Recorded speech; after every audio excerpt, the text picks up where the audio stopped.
یه فیوز نامناسب میتونه ماشین شما رو دچار دردسر کنه. یه فیوز وقتی میخواین تعویض بکنین توجه داشته باشین مقدار آمپر باید عین خودش باشه. 30 آمپر باید 30 آمپر بندازید، 20 آمپر باید 20 آمپر بندازید. حالا میای به جای 30 آمپر 40 آمپر میندازید. این باعث میشه که فشار بیاد رو دست سیم و یا اون قطعه‌ای که حالا معیوبه یا اون که قطعه‌ای که داره بهش برق رسانی میکنه. حالا ممکنه اون وسط یه قطعه دیگه‌ای باشه مثل BCM باشه، یا اینکه ممکنه مستقیم از خود باتری اومده باشه یا هر چیز دیگه.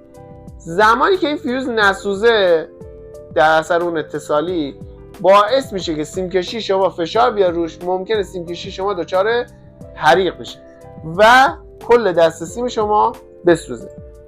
یه نکته در مورد فیوزا بهتون میگم، فیوزا توجه داشته باشین عین ظاهرشون هم شبیه همدیگه باشه، رنگ زیاد مهم نیست، ظاهره بعد عین همدیگه باشه. این فیوز شنته، این کلا عین یه دونه تیکه سیم کامل میمونه که به همدیگه وصلش بکنید. پس فیوز چیه؟ فیوز اضطراری. زمانی که شما میخواین برقی رو قطع بکنین از این فیوز بعد استفاده کنید. حالا مقدار مجازی که شما میتونین یه تولرانس خیلی کمی داشته باشین بین دو تا فیوز.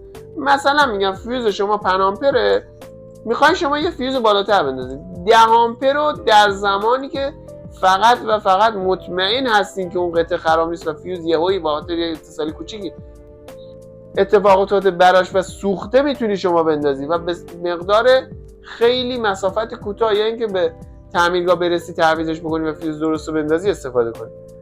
زمانی که شما یه فیوز 5 آمپره شما نهایتا میتونی 7.5 بندازی. زمانی که شما میخواید یه فیوز 10 آمپر رو سوخته بندازی نهایتا میتونی 15 یا 7.5 بندازی. زمانی که 20 آمپر هسته شما میتونی مقداری که هستش 25 یا نهایتا 15. ترجیحاً ما میگیم مقدار پایینتر، آمپر پایینتر بندازید، چون آمپر پایینتر باعث میشه که شما فیوزت زودتر بسوزه و اگه اتصالی داره اون فیوز بسوزه و قطعه و سیم کشی شما بالاش فشار نیاد. سعی کنین که فیوز استاندارد خودش، فیوز اندازه خودش و مقدار خودش و اصلا مهمتر فیوز اصلی رو استفاده کنید. زمانی که شما فیوز اصلی استفاده نکنید باعث میشه فیوز تو اون مقداری که فشار میاد بالاش نسوزه یا اینکه زودتر بسوزه و شما رو دچار سردرگمی و از همه مهمتر دچار دردسر بکنه.